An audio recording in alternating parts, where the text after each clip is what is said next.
Abantu benshi bararongora kubera basunitswe n'imyaka, abandi bakarongora kubera baremerewe n'abantu bababwira ngo murakuze murashaje, abandi bakarongora kubera gushaka gukora sex bihoraho, ariko akenshi ukunda gusanga turiko turibesha. Uyu munsi rero ngiye kukubwira ibintu bitandatu mukoresha canke mukoreshwa kugira ngo uze ugire urugo rwiza, niko ufatiraho mu guhitamwo canke mu gushaka kubaho ubuzima wipfuza. Gumana nanje, ikintu ca nyuma kiraza kugutangaza cane. Ikaze kuri Juferg, kore subscribe niba utarayikora, nimba warayikoze naho ngushireko aka like, uje muri commentaire utwandikire ikaze. Ikintu ca mbere woherako canke ikintu ca mbere nukuzana Imana mu mugambi wo kubakana kwanyu. Abahungu benshi mw'iyi minsi usanga ariko bavuga ngo ninde mukobwa nokwemera mw'iyi minsi, ko abakobwa bose babaye babi canke babaye indaya canke bifata uko bishakiye, nta mukobwa wo kwizera hari. Ariko uwo muhungu akibagira kwibaza ati nkwirikije uko nifata n'imico yanje nuko meze, ninde mukobwa yonyemera? Ugasanga hariho n'umukobwa usanga yibwira ngo ninde muhungu nzokwemera, ariko ntiyibaze ikibazo ati uko nteye, uko meze, n'indero mfise, ninde muhungu muzima yonyemera? Iyo wiyumvira uko kenshi usanga wafashwe n'ingwara y'agasuzuguro, ukisanga ubona abahungu bose ko atanumwe mukwiranye, hanyuma ukisanga hahandi imyaka yamaze kukujana, ukisanga hahandi uraba abandi bavuga banaka ko bagiye, banaka ko barongowe naka, nanje vyagenze gute ko ndi mwiza kubarusha canke ko nsa neza. Umuhungu ugasanga ariko avuga ko banaka ndabarusha amafaranga, ariko bakaba baragize amariage, jewe bipfirahe? Rero nico gituma ukeneye kuzana Imana umugambi wo kubakana kwanyu, kugira ngo ntuzosange waraguye mwako kantu kagasuzugura. Abantu benshi ukunda gusanga twaradugije level mu buzima, ugasanga nta muntu n'umwe tubona ko dukwiranye, tukisanga imyaka iriki yatujana. Kandi akenshi uzorabe agaciro k'umukobwa canke umwasi w'umukobwa n'imyaka yiwe, uko imyaka igenda niko igendera muhemukira. Ikintu ca kabiri, ntiwibwire kuvyo ubonesha amaso, ahubwo mubaze kuvyo ubuzima muzobaho. Nk'ubu buzima twagiye tubona abahungu barongora kugeza ku munsi wa mariage, akarinda aja no mu rusengero n'imatera yo kuryamako atarayigura, n'intebe azokwicarako mw'iyo minsi ugasanga yazitiye, hahera indwi imwe canke iminsi itatu ugasanga nyeneza ariko araza avuga ati intebe zanje ivyo twavuganye vyararangiye. Hari abantu bibwira ngo urumva ngo turakundanye ngo ivyo birahagije. Reka nkubwire, urukundo rurenze urugo. Ego urukundo ni urufatiro rwa vyose, ariko mu rugo hari igihe haba hakenewe ibindi bintu bifasha urwo rukundo. Kuko uzorabe, urukundo ntirugura amakara, urukundo ntirugura ikiro c'umuceri, urukundo ntiruriha minervare y'umwana, urukundo ntishobora kuvuza umuntu, urukundo ntishobora no gutwara umwana kwa muganga agwaye mw'ijoro, canke urukundo ntishobora kukwambika za mpuzu wipfuza kwambara zisa neza, canke urukundo ntirushobora gutuma muhaga mwaburaye. Urukundo ni kimwe mu rufatiro rwa vyose, ariko inyuma y'urukundo harakenewe ibindi bintu kugira ngo umuntu ashobore kubana n'uwundi neza.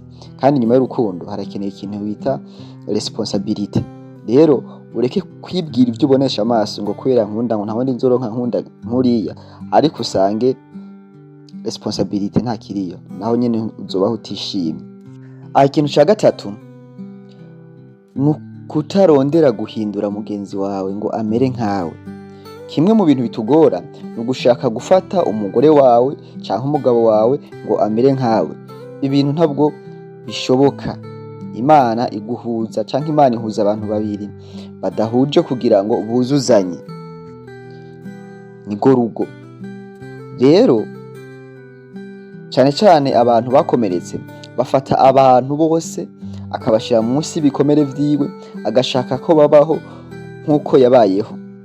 Yavuga akantu gato nkuko ariko umenga ariko aramupinga, bikaca bivyara ibindi bintu, ngo nakare wewe ni kumeze, nakare wewe ni kuteye. Ariko reka ndakubwira ikintu kimwe, wikwirirwa wigora ushaka guhindura umuntu.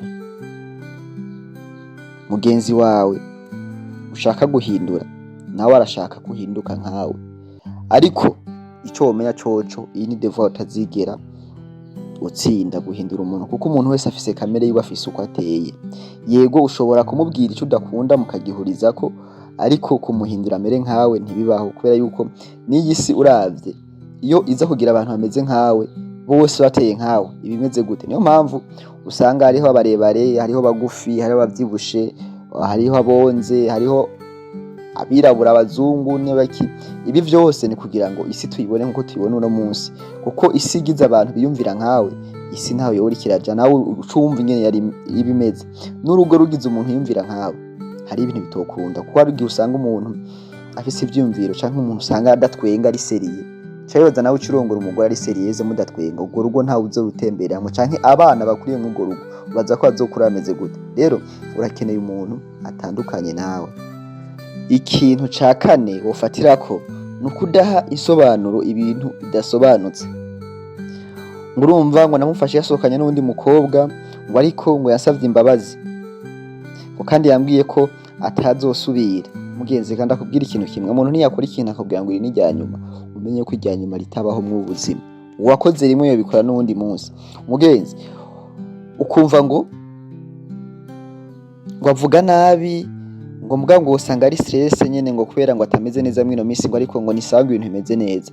Kandi abwira ikintu kimwe, irya bintu ubona ufukirana muri fiançailles y'umuntu mugikundana, nivyo bintu bishika mu rugo bigakura, kuko abamaze kugutwara amaze kubana akisanzura, ukamenya uwo ari we, kubera yuko umuntu mukundana mugikundana gitaha iwabo nawe gitaha iwanyu, hari ukuntu nyine aba yizibira buke buke gusa, mu gutugeso tumwe tumwe tukaboneka. Rero tuya tugeso ubona ko ari duto, iyo mugeze mu rugo turakura, akaba we nyene we wahora wibaza ati uyu ntiyomera uku, ugasanga yangeso yigwije inshuro 10. Ikintu ca gatanu wofatirako mu gihe hariko haraba ihohoterwa hagati y'abakundana, hunga wiruke. Hari abahungu bakubita abakobwa muri fiançailles pe, akamukubita ikofu ukabona mukubise ikofi. Reka ndakubwira ikintu kimwe, umuhungu niyo gukubita muri fiançailles, ukifungura iwanyu, ugitaha iwanyu, bakikwambika canke nawe ukiciyambika, ibintu byose ukivyikorera, mugabo ukaba muri fiançailles ico mudahurijeko, arubahutse gukubisa ikofi, hama wowe umukobwa ukaca ubifata nk'ibisanzwe ngo ryari ishavu, ngo yatwawe n'ishavu. Mugenzi kandi ndakubwira ikintu kimwe, nimwashika mu rugo rya shavu rizoduga, kuko mu rugo ibishavuza abantu ni vyinshi. Si kofe gusa zo gukubita, zo kwita ikofi ashireko n'umugere, vyanse ashireko n'inkoni. Rero bivuze ngo umuntu agukubise muri fiançailles, hunga. Ntuvuge ngo yankubise ngo ahita asaba imbabazi, ngo ariko ngo azigusaba imbabazi, azogukubita mu rugo hama gusaba imbabazi, mugabo ariko akuboreza igufa. Reka ngwanure ikintu kimwe, bigenze uko kizwa n'amaguru, Imana izoguha abandi. Ikintu ca gatandatu wofatira karico ca nyuma, ukwiye kumviriza impanuro nziza z'abantu bakuze bashobora kukubwiza ukuri. Hari abantu batatu ugomba kubwira, canke hari abantu batatu ugomba kwereka umukunzi wawe. Aha ndavuga ko ku bantu basanzwe bakijijwe, canke ku bantu nyene basanzwe bari nko mu rusengero. Ndavuga urakeneye kwereka fiancé wawe umuvyeyi wawe. Uri muvyeyi, hari igihe nyene umwereka umukunzi wawe akagenda gupereza ku ruhande rwiwe waramweretse, ukumva amakuru yose umenga arayafite. Uwa kabiri ni inshuti yawe itagufitiye ishari.